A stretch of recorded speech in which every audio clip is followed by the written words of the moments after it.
Welcome to Vision Plus.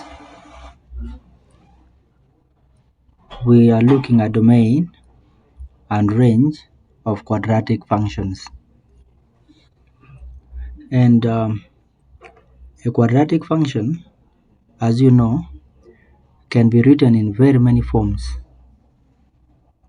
For example, the general form and the vertex form that we shall focus on in this class.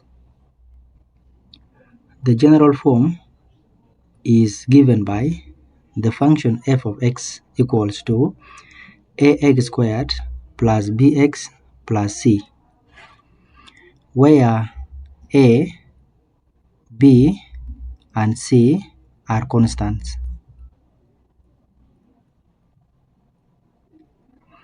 and where a is not equal to 0.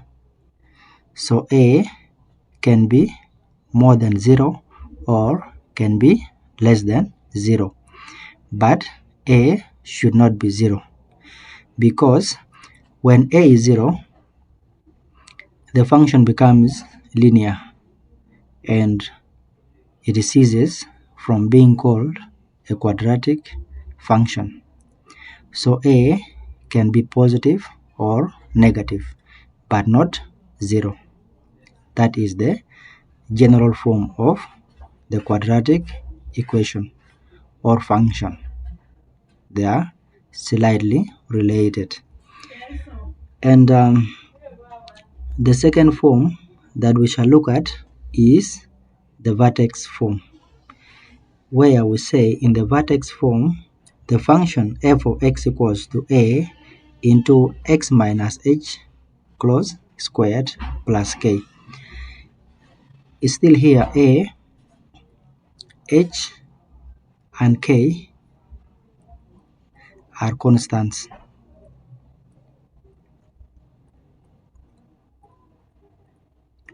And where a is not 0, that means a can be positive, can be negative, but cannot be 0, because when a is 0, the function changes and becomes linear. So it is no longer a quadratic function. So a can be positive or negative, but not 0.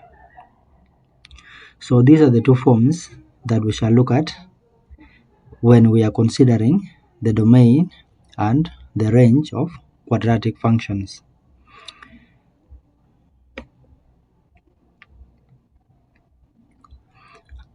In both cases above, that is in the general form and in the vertex form, the domain is a set of real numbers.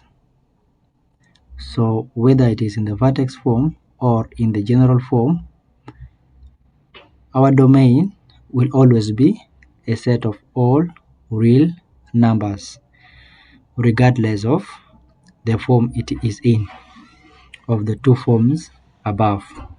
That is, domain is a set of all real numbers. At this point, you can interpret the meaning of this set-Bueller notation.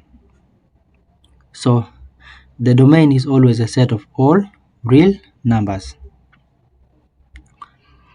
How about the range? The range now depends. The range depends on each case.